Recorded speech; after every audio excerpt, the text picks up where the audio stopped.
Assalamualaikum warahmatullahi wabarakatuh. Salam guru penggerak. Saya Tiar Trisnawati, calon guru penggerak angkatan 7 dari SMK Purnama 1 Jakarta. Pendidikan calon guru penggerak ini yang telah saya ikuti sangatlah banyak memberikan pelajaran dan pengajaran bagi saya sebagai guru.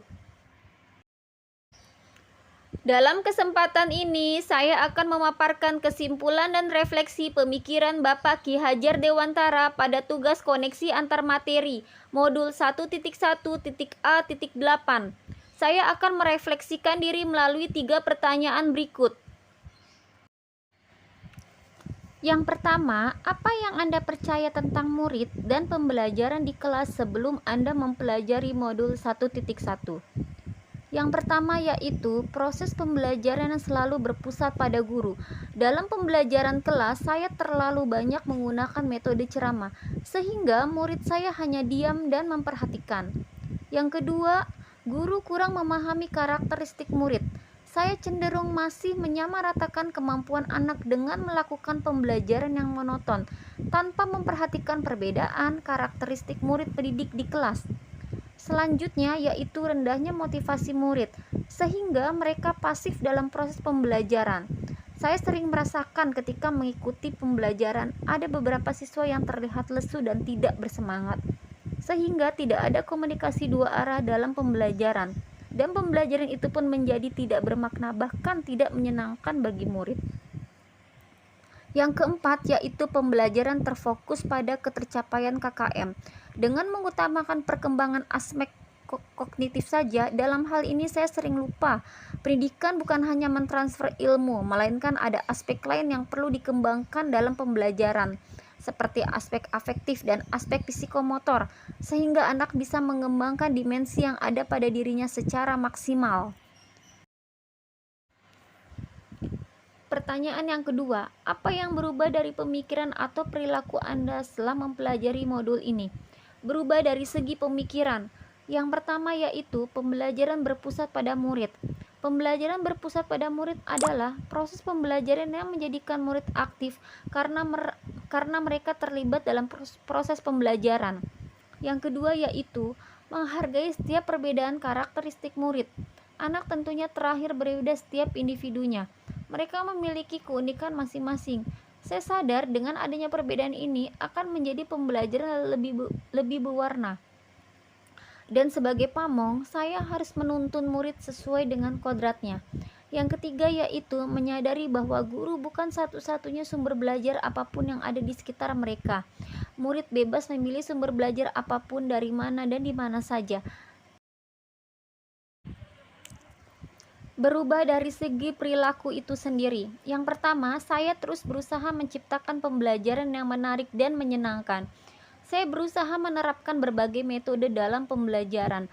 Hal tersebut bertujuan untuk menciptakan pembelajaran yang menarik, sehingga dapat meningkatkan motivasi murid dalam belajar.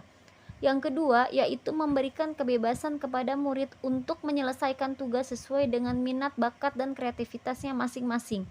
Yang ketiga, yaitu menuntun murid dalam mengembangkan potensi atau bakat yang dimilikinya sesuai dengan kodrat alam dan kodrat zaman. Melalui kegiatan observasi, wawancara, dan pendekatan secara personal, guru akan tahu potensi dan bakat yang dimiliki setiap murid, sehingga mampu menuntun perkembangan potensi dan bakat secara maksimal.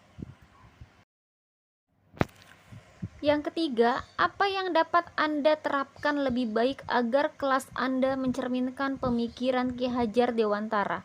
Yang pertama yaitu merancang dan melaksanakan pembelajaran yang interaktif dengan melibatkan murid sehingga mereka mendapatkan pembelajaran yang bermakna dan menyenangkan.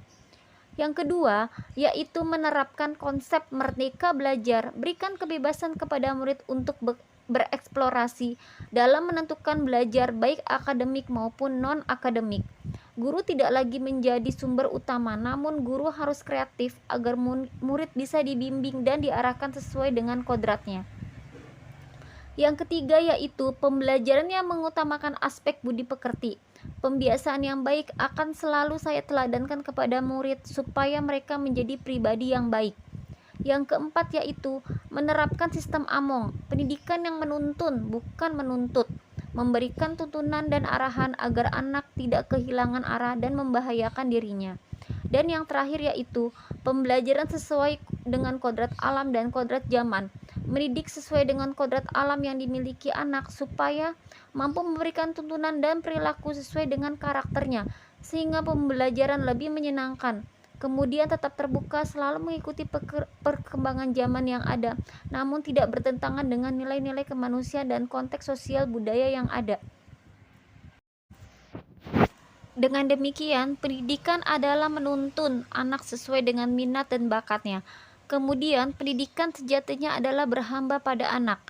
Pendidikan yang humanis dengan konsep sistem Among memberikan teladan, membangun motivasi, dan memberi dorongan dan perlunya penanaman budi pekerti yang baik dalam pendidikan.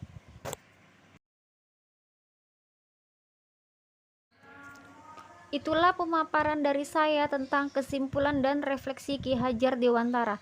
Terima kasih dan salam sehat dan bahagia selalu.